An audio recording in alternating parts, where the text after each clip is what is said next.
Hi guys, you're welcome back to my channel. It's your babe Sharon.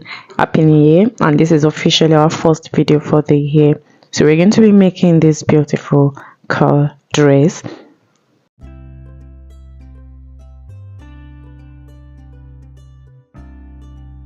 So I have 2 yards of crepe fabric here, and I've already cut out the skirt part of the fabric.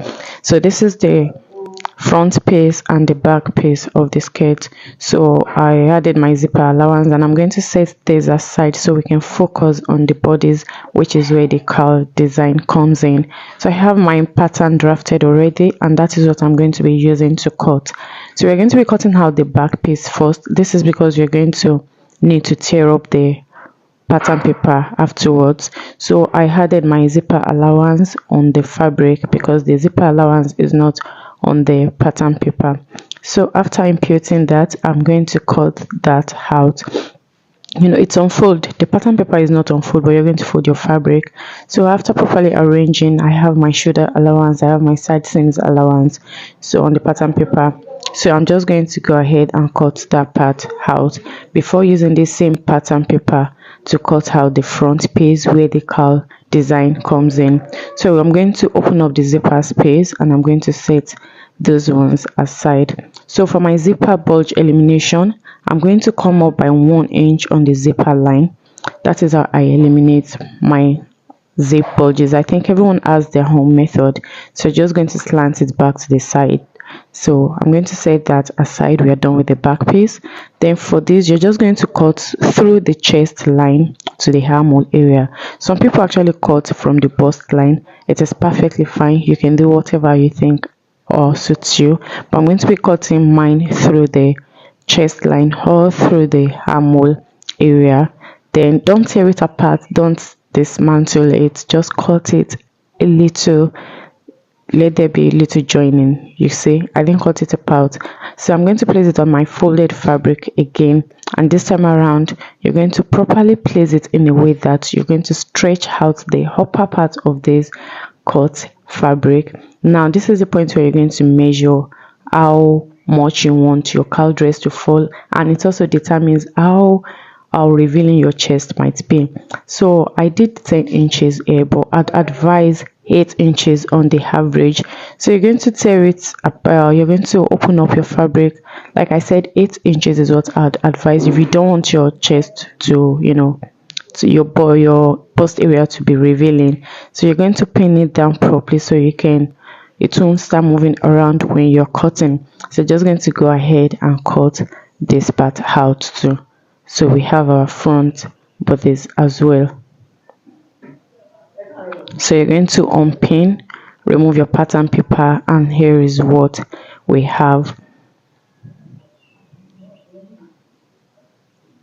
So this is how it looks. It's forming already.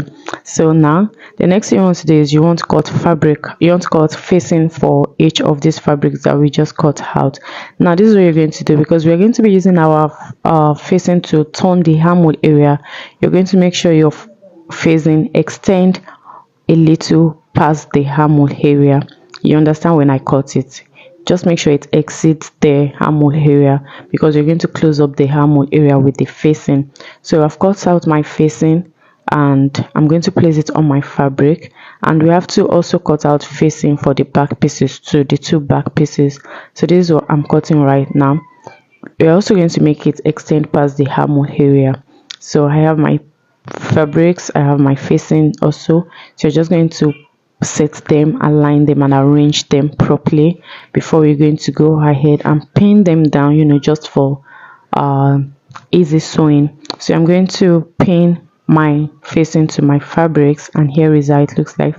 I've pinned the armhole area and also the neck area, and also I'm just going to take it to the sewing machine to fix it, to sew it down. We're also going to do the same thing for the back pieces too. You sew the neckline, notch, top stitch, then you sew the armhole area, and after sewing, this is what it looks like. So for the front piece, you don't need to top stitch the front facing. There is no need to have this stiff effect. So this is what we have. Then the back pieces also, I have sewn it.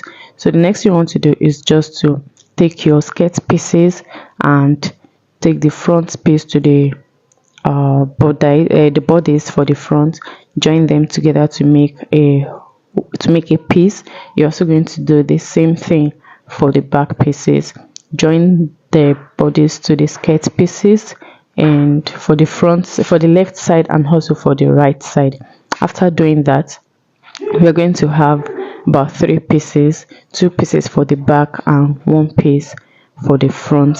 So after doing that, I'm going to bring it back again. Now I'm done fixing, so I'm just going to bring it back again so that I can input the zipper. So I've joined it by the waist, you can see, and I've also done the 2 back pieces.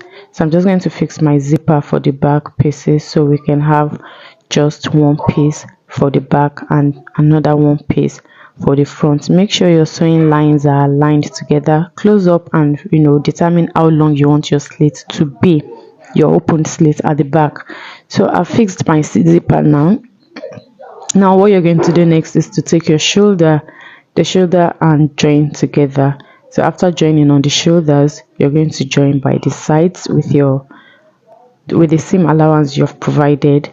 So there's what I'm doing, just arrange everything properly, and that is all you need for this beautiful dress. And I'm going to put it on for you to see the outcome after joining the sides and finishing up the hemming area. So this is how it looks like, guys.